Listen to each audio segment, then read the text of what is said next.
तो बात करेंगे आज हम MGSU एग्ज़ाम पैटर्न 2022 के बारे में, जिसमें हम देखेंगे किस प्रकार का आपका जो पेपर है उसके अंदर आपको सेक्शंस मिलेंगे, किस प्रकार से आप क्वेश्चंस को कर सकते हो। तो बात करेंगे, हमारे पास दो प्रकार के क्वेश्चन पेपर आते हैं। पहला तो है हमारे पास ऐसा पेपर जिसमें हमारे पास प्रैक्टिकल सब्जेक्ट है, और इसके अलावा हमारे पास नॉन प्रैक्टिकल सब्जेक्ट भी है, जैसे कि मैथ है, इसके अंदर आपको प्रैक्टिकल नहीं होते, और जितना भी पेपर है वो पूरा नंबरों पे आधारित होता है। तो सबसे पहले देखिए, हमारे पास 3 सेक्शन के अंदर जो है वो पूरा का पूरा पेपर डिवाइडेड होता है, जिसमें हमारे पास सेक्शन ए है, सेक्शन बी और सेक्शन सी है।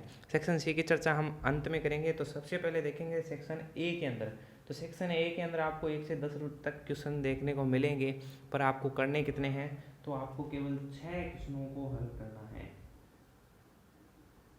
6 क्वेश्चंस को आपको हल करना है। 6 क्वेश्चंस को आपको हल करना है, इसका मतलब है कि प्रत्येक यूनिट से हमारे पास कितने प्रश्न आए, यानी कि एवरी यूनिट, यानी कि टोटल 5 यूनिटें हमारी होती है, तो 2 क्वेश्चन आए हैं। ठीक है, इसको भी समझेंगे ताकि यूनिटें कितनी पढ़नी है। अब हम सेक्शन बी की बात करें, तो जिसमें हमारे पास टोटल 10 क्वेश्चन आते हैं, जिसमें अथवा में आते हैं, यानी कि एक क्वेश्चन है, अब इसके 2 क्वेश्चन एक साथ आएंगे आपको अथवा के अंदर। तो इसमें भी आपको टोटल कितने क्वेश्चन करने हैं, 3 क्वेश्चन। यानी कि आप अथवा में से कोई क्वेश्चन कर सकते हो, अथवा वाला भी कर सकते हो या उससे पहले वाला भी कर सकते हो। लेकिन एक चीज़ का ये ध्यान रखना है कि एक क्वेश्चन में आपको एक ही क्वेश्चन करना है, अथवा वाला नहीं कर सकते। जिस कहने का अर्थ है कि एक क्वेश्चन में आपको 2 क्वेश्चन दे रखे हैं, उन दोनों को आपको हल नहीं करना, केवल एक ही क्वेश्चन को हल करना है। ठीक है, यानी कि प्रत्येक यूनिट से यहाँ पे आपको मिलेगा कितना क्वेश्चन, 1 क्वेश्चन, यानी कि 5 यूनिट है, 1 क्वेश्चन आपको मिलेगा। अथवा में ज़रूर मिलेगा, जैसे कि कुछ यूनिटें होती है, जैसे कि हमारे पास 2-2 किताबें लगती है, उनमें से एक किताब में से एक क्वेश्चन आएगा, दूसरी किताब में से आपको ज़्यादातर मिलता है। ठीक है, तो ये तो बात हो गई सेक्शन ए की, किस प्रकार से कर सकते हो। ये आ गई सेक्शन बी की, यानी कि यहाँ पे अगर आपने 3 यूनिट पढ़ ली तो आपका जो है वो तीनों क्वेश्चन हो जाएंगे। यहाँ पे भी आपके तीनों यूनिट से पढ़ने से तीनों क्वेश्चन हो जाएंगे।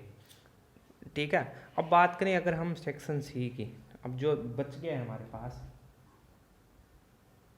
सेक्शन सी बच गया है। अब सेक्शन सी में जो आता है वो हमारे पास आते हैं बड़े क्वेश्चन, यानी कि बिग क्वेश्चंस जो है हमारे पास सेक्शन सी के अंदर से पूछे जाते हैं। देखिए सेक्शन सी में टोटल हमारे पास कितने क्वेश्चन हैं, तो सेक्शन सी में हमारे पास टोटल जो क्वेश्चंस हैं वो हमारे पास 5 क्वेश्चन आते हैं। लेकिन अब हमें करने कितने क्वेश्चन हैं, केवल एक क्वेश्चन को हल करना है।